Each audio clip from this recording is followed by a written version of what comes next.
გამარჯობა მეგობრებო, დღეს არის 23 აპრილი და მესამეს პირდაპირ ეთერში ტრადიციულად თქვენ უყურებთ გადაცემას თითქმის ყოველდღე მიშამ შულდაძესთან. დავიწყებთ მოსალოდნელი ნიუსით, რომელიც უფრო მოსალოდნელად ვითარდება.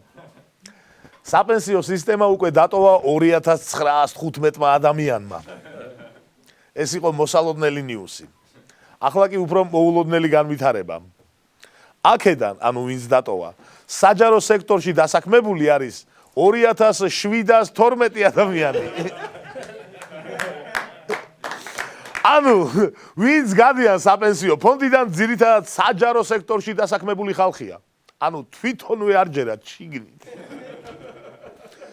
კარგია, ეს 2915 და სხვა მრავალი 297,100 უფრო ზუსტად რომ ვთქვათ, ამდენი 40 წელს გააცილებული ადამიანი ვყავს, ვისაც ჯერ კიდევ შეუძლია რომ დატოვოს სისტემა. მე პირადად გადარბენაზე ვიყავი და ვერ მოვახერხე და ხვალ დილითვე გავზრდი ამ მონაცემებს. საპენსიო რეფორმის ეფექტურობა მთლიანად ემყარება რწმენას, რომ ქართული ოცნების ფინანსურ-ეკონომიკურმა გუნდმა იცის, რას აკეთებს. თუმცა შემდეგი ამბავი კარგი პროგნოზების კეთების საშუალებას მაინც არ გვაძლევს. 2014 წელს ქართულმა ოცნებამ მიიღო სტრატეგიული დოკუმენტი საქართველო 2020-ში. სადაც განსაზღვრეს, რომ საგარეო ვალი 2020 წლისთვის მთლიანი შიდა პროდუქტის 40%-ზე მეტი არ უნდა ყოფილიყო. დღეს საგარეო ვალი მთლიანი შიდა პროდუქტის უკვე 44.5%-ში აღდგენს. შეგახსენებთ, სტრატეგიულ დოკუმენტზეა საუბარი. აი, როგორ უნდა გაუბრაზდე ქართულ ოცნებას, რომ ამომრჩეველს ატყუებენ. საკუთარ თავსაც ხო ატყუებენ. 2020-ის საპარლამენტო არჩევნების წინ ასეთი სლოგანი გაასწორებდა. თქვენ კი არა, საკუთარ თავსაც ვატყუებთ.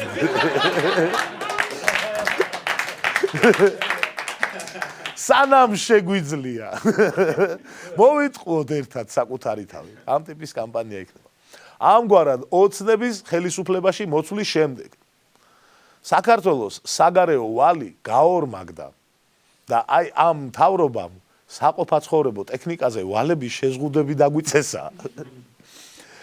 ოცნების ოფიციალური პოზიცია ამ ყველაფერთან დაკავშირებით არის შემდეგი. ნაცები, მიშა ჩამოვა 9 წელი, მიშა ნაცები.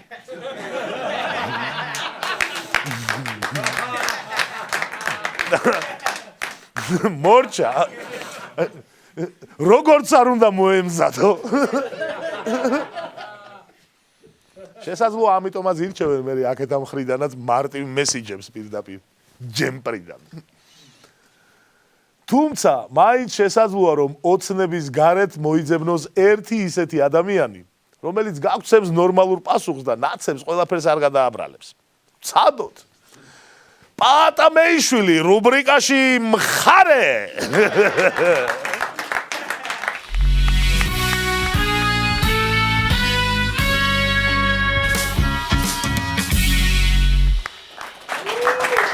გამარჯობა მიშა, გამარჯობა. ქართული ოცნების მმართველობის პირობებში საგარეო ვალი გაორმაგდა. კარგი რა მიშა, ეხა ნაცებს უჯერებ, მოიცა ერთუთი. ნაცებს არ უთქვა. სახელმწიფო აუდიტის სამსახურმა თქვა. მუშა ჩვენ თქვით? კი. მაშინ მართალი იქნება, ხო. ხო, მაგრამ ეგრე ეხა ნაცების დროსაც გაიზარდა საგარეო ვალი ეხა მიშა. ხო, მაგრამ ამ თავარია საგარეო ვალის მიმართება მთლიან შიდა პროდუქტთან, ხო იცი? ნაცების დროს საგარეო ვალის მიმართება მთლიან შიდა პროდუქტთან 50%-დან 34%-მდე შემცირდა. და ახლა გაზრდილია ესე 44.5%-მდე. კაი, ეხლა პირდაპირ გეტყვი, მე ეს პროცენტები არ მაინტერესებს. უბრალოდ 9 წელი დამორჩა. გამჯერე რა. კარგი, მოდი კონკრეტულ რიცხვებზე გადავიდეთ. კი ბატონო. და მე ვნახოთ ისევ 9 წელს თუ იტყვი. 2013 წლიდან დღემდე 114%-ით გაიზარდა საგარეო ვალი, ხვდები? 114%? არ გიშლება? არა. ვა, არა და 114% ისეთი რიცხვია, რომ შეცდომა გეგონება, ხო? სინამდვილეში ხა რა ხდება გეტყვი რა, 2013 წლის შემდეგ 114%-ით მეტი ფული გვანდეს. ანუ უკეთესი ქვეყანა გავხდით, ხვდები? გვენდობიან, მიშა. აქედან შეხედი, აბა. რამდენი ფული მოგცეს? კარგი. ქართულმა სახელმწიფო კომპანიებმა 2013 წელს იზარალეს 45 მილიონით. აჰა. 14-ში 61 მილიონით. 15-ში კატასტროფა ხდება 750 მილიონით. ოპა. და 16-ში? 16-ში 451 მილიონით. აი, იკლო, ხედავ, 309 მილიონით იკლო ზარალმა. შენ რაც გაწყობს მარტო იმებს ანგარიშობ, ეხლა სხვანაირად თუ შეხედე მაგ ყველაფერს. ხო, მაგრამ მე 2017-ში და 2018-ში ისევ გაიზარდა პატა. ხო, რა არის, იცი მიშა, 2016 წლამდე ვენდობი მაგ სტატისტიკას, შესაბამისად მე არ მაინტერესებს. დანაეთ არ გაინტერესებს პატა. ამ ვალის გადახდა ჩვენ შვილებს მოუწევთ მომავალ თაობებს. ხო, მოუწევს ძალიან კარგი. რა არის, იცი, ვალი რო ექნებათ мотиваცია მოემატებათ და შესაბამისად იმუშავებენ. გვინდა ეხა გაზარმაცებული თაობა? პატა 24 მილიარდი ლარი გვაქვს საგარეო ვალი, ძალიან ბევრია. მიშა, აბუქებ ეხა რა. სულ რაღაც 24 მილიარდი ლარი გვაქვს ვალი ეხა. იცი რა უნდა ვქნათ? აი 3 მილიონ ნახევარ ადამიანზე რო გადავანაწილოთ ეს ვალი, სულ აი რაღაცა 6000 ლარი მოგვიწევს. მერე? არა, ჯერ დამეთანხმე რომ მოგვიწევს თუ არა. ნუ ალბათ მოგვიწევს. ხო და თუ მოგვიწევს ესე იგი ჩვენი გადასახდელია, ეგ არის და ეგ.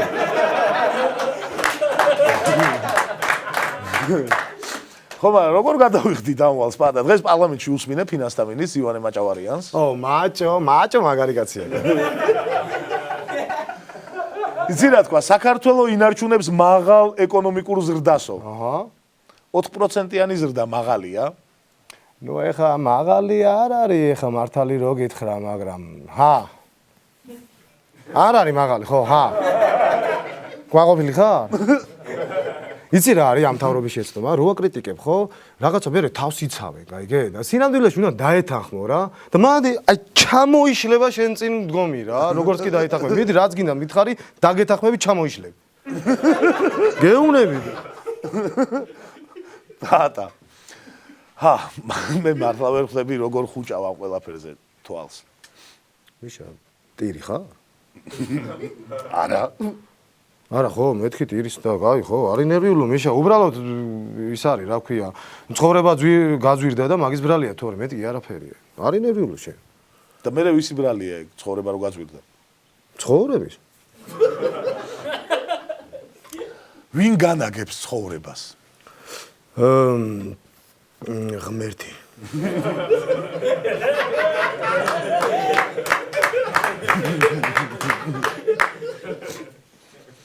ნუ სოდავ პატა. კარგი ხო, კარგი. ანუ ჩემ ხარეს გადმოხვედი? გააჩნია შემდეგ შეკითხვას რას დამისვა. ეს საგარეო ვალი ხო ჩვენი გადასახდელია?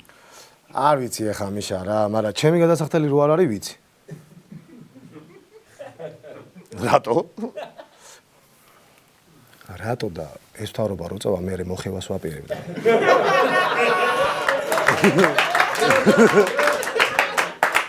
კარგი. სანამ მოხევ დაგემშვიდობებით მაშინ. ბატონო. დიდი მადლობა. კარგი გავით. კონკრეტული პასუხი მეგობრებო თუ რის გამო გვაქვს ასეთი მდგომარეობა, როგორც ჩანს კიდევ დიდხანს არ გვეღირსება. ეკონომიკის მინისტრი SSR-ად მოვიდა, ხოლო ფინანსთა მინისტრი და ეროვნული ბანკის პრეზიდენტი სულ სხვა საკითხებზე კამათობენ. ფინანსთა მინისტრმა ივანე მაჭავარიანმა განაცხადა, სხვაობა გინდა გითხრათ ჩემი და ბატონიკობა გვენეტაძის მიდგომებს შორის. ის ამბობს 10 საათზე მოვიდეს ბავშვი სახლში და მე ვამბობ 12-მდე დატოვეთ. ნუ გადატანითი მნიშვნელობით თქვა აქ ბავშვებზე გასაგებია, მაგრამ შედარებებში ჩანს რომ თავრობა გვიყურებს როგორც ბავშვებს. ჩვენ ხო არ ვიცით რამდენი უნდა ავიღოთ ცესხი. რამდენი უნდა გადავიხადოთ ცესში. რა უნდა ბავშვ ტელეფონი. ახლა გასაგებია ღამის კლუბებში რატომ შეცვლიდნენ სპეცრაზმით. რა უნდა ბავშვს ღამის კლუბში? რა იცის ბავშვმა ჰესი უნდა აშენდეს თუ არა? ბავშვი თუ გაჯიუტდება, ხანდახან უნდა წამოარტყა კიდეც. მომწამლავი გაზიც გაუშვა. შეკითხვები მთავრობას ხალხისგან. ცხვირში თითის შეყოფა შეიძლება? თევზები წყალში როგორ სუნთქავენ? თოვლის ბაბუა ზაფხულში რას აკეთებს? ბავშვები როგორ ჩნდებიან? დავაბნიოთ ბოლომდე. სანამ მთავრობა გვიპასუხებს, დაველოდოთ მაჭავარიანისა და გვენეტაძის კამათში ვის მხარეს დაიჭერს ბიძინა ივანიშვილი. იმას მაინც გავიგებთ მართლა აცე იძინებს თუ არა. ახლა კი ისევ ივანე მაჭავარიანის განცხადება რუბრიკაში ბოლი. ფინანსთა მინისტრმა თქვა, რომ საქართველო მაღალ ეკონომიკურ ზრდას ინარჩუნებსო. თუმცა მოიცა, რომ ჩაუპირდეთ, თუ ამბობს ინარჩუნებსო, ალბათ გულისხმობს, რომ ადრეც მაღალი ეკონომიკური ზრდა გქონდაო. მოკლედ, ეს იყო რუბრიკა ორმაგი ბოლი. ფინანსთა მინისტრის მიბაძვით ახლა გარემოს დაცვის მინისტრმა უნდა თქვას, რომ საქართველო ინარჩუნებს სამთვიან ზაფხულის პერიოდს. კულტურის მინისტრმა უნდა თქვას, რომ კომპოზიცია დაისი ინარჩუნებს საწყის BPM-ს. თავდაცვის მინისტრმა კი საქართველო ინარჩუნებს ტერიტორიების 80%-ს. სოლიდურად ჟღერს. დღეს პანკისის ხეობაში განვითარებულ კონფლიქტთან დაკავშირებით კომენტარები თამარ ჩუგოშვილმა გააკეთა. ვიცე-სპიკერის სიტყვებით, ძალის გამოყენებაზე ექსკლუზივი სახელმწიფოს აქვს. ალბათ ეს პრინციპი მუშაობს იმ სახელმწიფოებში, სადაც არჩევნებზე ექსკლუზივი ხალხს აქვს. და თუ ეს პირობა არ სრულდება, ბუნებრივია, რომ არც პირველი მუშაობს. თუმცა, პანკისის ინციდენტთან დაკავშირებით წესით გახარიამ უნდა გაგვცეს ეს პასუხები. სწორედ ამ თემაზე გახარია ევროპულმა საქართველომ დაიბარა პარლამენტში. გახარიამ კი განაცხადა, ჩემთან კითხვები თუ დარჩა რამეო, ყავაზე დამპატიჟონ და უპასუხებო. რაზეც ელენე ხოშტარიამ შესთავაზა, ჩემი ხელით მოუდუღებ ყავასო და მოვიდეს გველაპარაკოსო. ამაზე გამოვიდა სესიაშვილი და ორივე დაპატიჟა ყავაზე. ხო და აბა რა ვიცი, როგორ ჩანს ახალი ჩელენჯი ამ პირამიდული სქემა იხოდება. ამიტომაც ჩემი განაცემის მეშვეობით მინდა სამივე მეც დავპატიჟო ყავაზე. ველოდები ამ ჩელენჯის გაგრძელებას, ეჭვი მაქვს ბოლოს ეს ამბავი საქართველოს საერთო სახალხო ბანკეტით დასრულდება. და როგორ ჩანს, თუ ამ ბანკეტს შემწვარი ტახი მოაკლდა, ამაზე იზრუნებს ყველაზე მოულოდნელი ზაზა ხუციშვილი, დეპუტატი, ქართული ოცნება. ქართული ოცნების დეპუტატმა, მუსიკოსმა და როგორც აღმოჩნდა მონადირე ზაზა ხუციშვილმა განაცხადა, რომ ნადირობა მამაკაცის არს შიდევს. და ესე იმ წოდებების ჩამონათვალში გარემოს დაცვისა და ბუნებრივი რესურსების კომიტეტის თავმჯდომარის მოადგილე გამომრჩა. ამ ფრაზაზე დაყრდნობით გაგაცნობს ზაზა ხუციშვილის სხვა აზრებსაც. ჩვენ მოგონილებს, მაგრამ რა მნიშვნელობა აქვს. ცხოველი სულელია, ის უნდა მოატყუო, მოკლა და შეჭამო. გადასარჩენად ქალსაც შეჭამს კაცი. ხორცი არ არის ტყვია-წამლის სუნის გარეშე. და რო შეგატყობს, რომ ცოტა შეგეშინდა, ირემს ვკლავ და მერე უშვებ.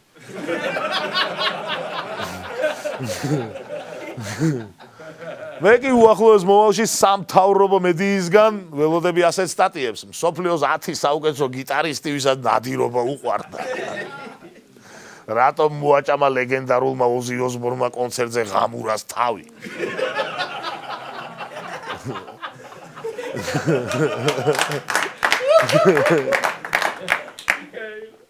კვლევა, ვინც ნადირობს, ისინი უფრო დიდხანს ცოცხლობენ.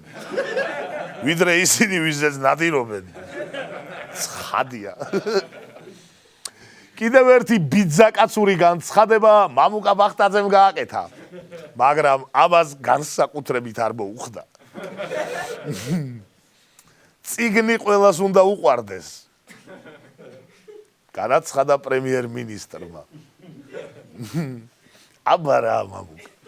აბა რა. აბა ეხლა ნელ ბავშვები კომპიუტერებს რო უსხელან.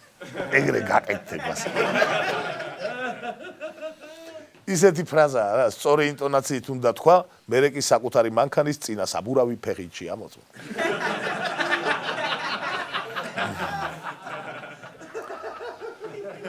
თანაც აშკარაა, რომ მამუგას საყვარელი წიგნების შემონათვალში კონსტიტუცია საერთოდ არ შედის. აღმზრდელობითი ტონით კახა კალაძეს დაგველაპარაკა. ჟურნალისტებთან შეხვედრისას განაცხადა, დღეს ორიანს გიწერთ, არ ხართ კარგად მომზადებული. ნუ თაწმინდიდან გამოექანეს რო აღარ ამბობს. მაგაზეც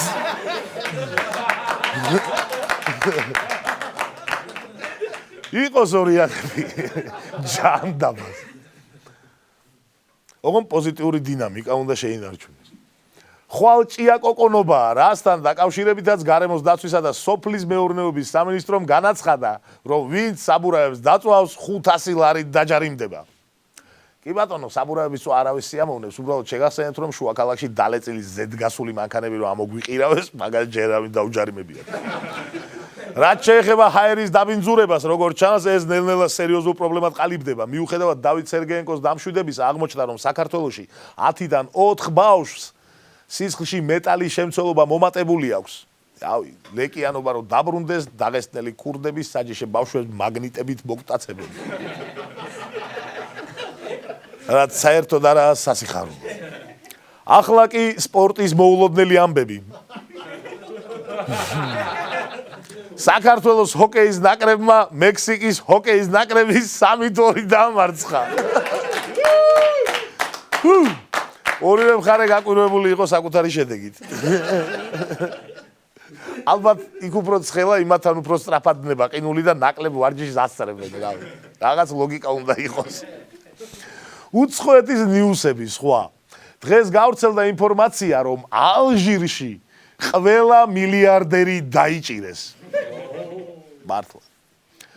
ულოცავთ ყველა ალჟირელ მილიონერს. რომლების დროებით, მაგრამ მაინც იქნებიან ყველაზე ძლევამოსილი ადამიანები თავის ქვეყანაში. ოდესმე თქვენი წყალიც გადმოგსმოდეს, მეგობრებო. ზალცბურგში დააკავეს პატიმარი, რომელიც 10 წელი კანარის კუნძულებს აფარებდა თავს. ცოტა ხნის წინ კი თავისი ფეხით მივიდა პოლიციაში და განაცხადა, რომ კურორტზე დასვენება მოწყინდა და ციხეში უნდა დაბრუნება. ამ საკმაოდ სულელურმა ნიუსმა შთაგვაგონა, რომ არანაკლებ აბსურდული კრიმინალის შეგვეთხზა ჩვენც. ვაშასე დღევანდელი განაცემის ბოლოს რუბრიკა ჩვენი მოფიქრებული კრიმინალი. ნებისმიერი დამხევა შემთხვევითობაა. პირველი. ბანკომატმა მოქალაქეს ფული არ მისცა, ბარათი ჩაუყლაპა და ბოლოს აგინა.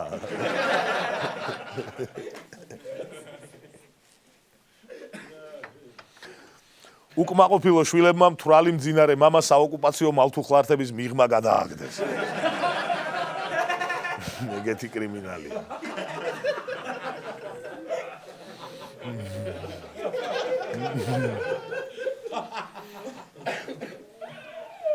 შემდეგი. თბილისის ერთ-ერთ უბანში ჯგუფური სექსი სისხლიანი დაპირისპირებით დასრულდა.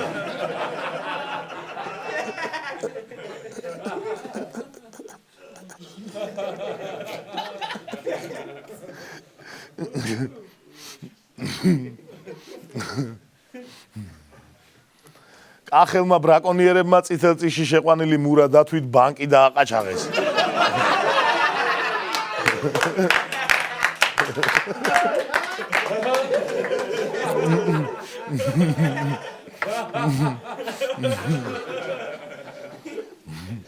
შემდეგი არის ესეთი. პოლიციელისა და სასულიერო პირის ჩხუბი სასტრაფოს ექიმის დაჭრით დასრულდა.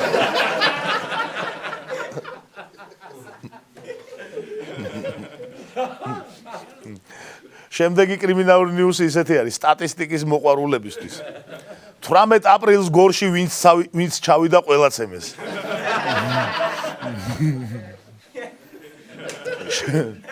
შემდეგი გამამართლებელი ვერდიქტის შემდეგ მოსამართლემ ნაფიც მსაჯულებს ჩაქუჩი ესროლა.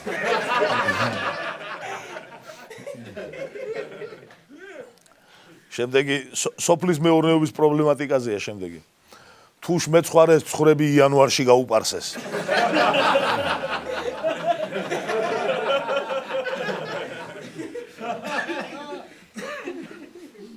შემდეგის დამოფიქრებელი კრიმინალია. სვეტიცხოვლის საკათედრო ტაძრიდან კონდიციონერები მოიპარეს.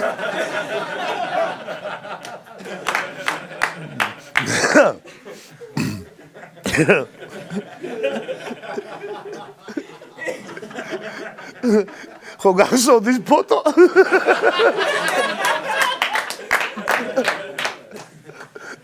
ძველ კედელში კონდიციონერები. შემდეგი კრიმინალური ნიუსი ასეთია. ტყვარში გადამხტარმა უცნობმა პირმა მის გადასარჩენად წყალში გადამხტარი მაშველები გაძარცვა.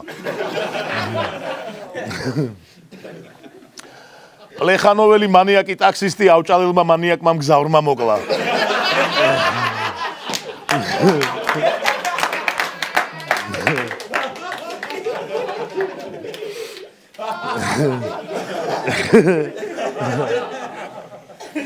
და დღეისათვის ბოლო ასეთია, ჯარიდან თავის არიდების მიზნით 18 წლის წვევამდელმა ცოლი იშვილა. დღეისათვის სულ ეს იყო მეგობრებო, შევხვდებით ერთმანეთს სხვა 20-20 მესამეს პირდაპირ ეთერში. დიდი მადლობა რომ გიყურებთ. მომავალ შეხვედრამდე. თითქმის დემოკრატიული, ოდნავ თეოკრატიული, საკმაოდ პერსპექტიული და თითქმის ევროპული ქვეყნის თითქმის ყველა საინტერესო ამბავს ცხოვრების რიტმის განცდის ხურვილის საღამოს.